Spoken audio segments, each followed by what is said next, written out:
बहुत समय पहले बैतलहम नाम के एक छोटे से नगर में एक अद्भुत घटना हुई।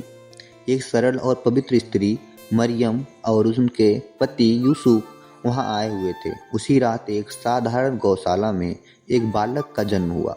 वही बालक आगे चलकर यीशु मसीह के नाम से जाना गया। उनका जन्म बहुत खास था। स्वर्गदूतों ने आकाश में प्रकट होकर चरवाहों को यह शुभ समाचार दिया कि एक उद्धारकर्ता जन्म ले चुका है। दूर दूर से ज्ञानी लोग भी उन्हें देखने आए और उपहार लेकर आए। उस रात से ही यह माना जाने लगा कि यह बालक साधारण नहीं है। यीशु बड़े होकर नाजरेथ में रहने लगे। वे शांत, दयालु और समझदार थे। एक बार जब वे केवल 12 साल के थे तो वे मंदिर में जाकर बड़े बड़े विद्वानों से बातें करने लगे। उनकी बातों में इतनी समझ और गहराई थी कि सभी आश्चर्यचकित रह गए।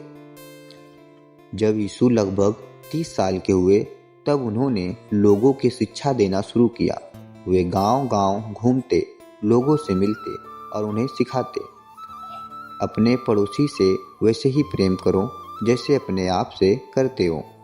जो तुम्हें बुरा करे उसे भी माफ कर दो। गरीबों और ज़रूरतमंदों की मदद करो। उनकी बातों में सच्चाई और प्रेम था, इसलिए लोग उन्हें सुनने दूर दूर से आते थे।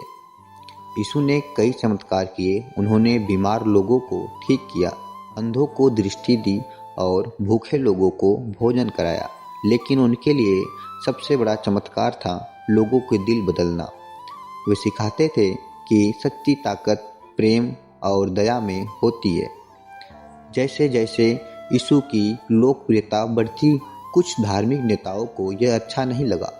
उन्हें डर था कि लोग उनकी बातों को छोड़कर यीशु की बात मानने लगेंगे। आखिरकार यीशु को पकड़ लिया गया और पोंटियस पिलातुस के सामने पेश किया गया। हालांकि उनमें कोई दोष नहीं था पाया गया, फिर भी उन्हें सजा दी गई। सूली पर बलिदान। यीशु को सूली क्रूस पर चढ़ा दिया गया। यह एक बहुत दुखद और कठिन क्षण था। फिर भी उन्होंने अपने अंतिम समय में भी कहा, हे पिता, इन्हें क्षमा कर, क्योंकि ये नहीं जानते कि ये क्या कर रहे हैं। उनकी यह बात उनके प्रेम और क्षमा की सबसे बड़ी मिसाल बन गई। पुनरुत्थान की आशा। उनकी मृत्यु के 3 दिन बाद एक चमत्कार हुआ। यीशु फिर से जीवित हो गए। वे अपने शिष्यों के सामने प्रकट हुए और उन्हें विश्वास और आशा दी। यह घटना उनके अनुयायियों के लिए बहुत बड़ी खुशी और विश्वास का कारण बनी।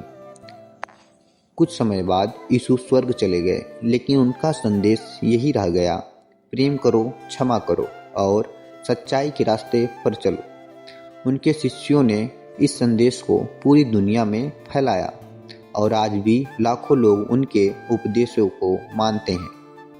परमेश्वर की ये सीख यीशु मसीह की कहानी में सिखाती है, हमें हमेशा प्रेम और दया रखो, दूसरों को माफ करो, सच्चाई और ईमानदारी से जीवन जियो, मुश्किल समय में भी अच्छा बनकर रहो। अगर चाहो तो मैं और अच्छी जीसस की कहानी बता सकता हूँ और उनकी जो भी सच्चाई है सब कुछ आपके सामने रख सकता हूँ। इस चैनल को एक बार लाइक और सब्सक्राइब जरूर करें। धन्यवाद। तुम जो कहो तो